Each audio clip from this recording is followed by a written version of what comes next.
নরসিংদীর রায়পুরা উপজেলার খলাপাড়া জাগ্রত তরুণ সংঘের ১২ বছর পূর্তি উপলক্ষে শীতবস্ত্র বিতরণ কেক কাটা অনুষ্ঠান অনুষ্ঠিত হয়েছে শনিবার সন্ধ্যা আমিরগঞ্জ ইউনিয়নের খলাপাড়া বিকে বাংলা বাজার জাগ্রত তরুণ সংঘের সহসভাপতি ৮ নং ওয়ার্ডের মেম্বার এরশাদুল হক পরশের সভাপতিত্বে আমিরগঞ্জ ইউনিয়ন ছাত্রদলের সাবেক সভাপতি গাজী লুৎফুর রহমান রবিনের সঞ্চালনায় অনুষ্ঠানে প্রধান অতিথি হিসেবে বক্তব্য রাখেন নরসিংদী জেলা বিএনপির আহ্বায়ক কমিটির সদস্য ও রায়পুরা থেকে বিএনপির মনোনীত প্রত্যাশী শিক্ষানুরাগী ও সমাজসেবক এ.কে.এম.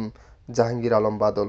এ সময় অনুষ্ঠানে উদ্বোধক ছিলেন আমিরগঞ্জ ইউনিয়ন বিএনপির ভারপ্রাপ্ত সভাপতি রফিকুল ইসলাম রফিক এবং পৃষ্ঠপোষক হিসেবে উপস্থিত ছিলেন খলাপাড়া বাজারের জাগ্রত তরুণ সংঘের সাধারণ সম্পাদক মোবারক হোসেন। অনুষ্ঠানের বিশেষ অতিথি হিসেবে বক্তব্য রাখেন আমিরগঞ্জ ইউনিয়নের পরিষদের সাবেক chairman M Mozammel Haque, Dhaka high court আইনজীবী অ্যাডভোকেট জামাল উদ্দিন, আমিরগঞ্জ ইউনিয়ন বিএনপির সাধারণ সম্পাদক কামরুজ্জামান, আমিরগঞ্জ ইউনিয়ন পরিষদের ৫ নং ওয়ার্ডের মেম্বার, উপজেলা যুবদলের যুগ্ম আহ্বায়ক মোবারক হোসেন, যুবদল নেতা সৈয়দ বিল্লাল হোসেন সহ আরও অনেকেই। এ সময় রাজনৈতিক নেতৃবৃন্দ, সংগঠনের সদস্য, এলাকার সর্বস্তরের জনগণ উপস্থিত ছিলেন।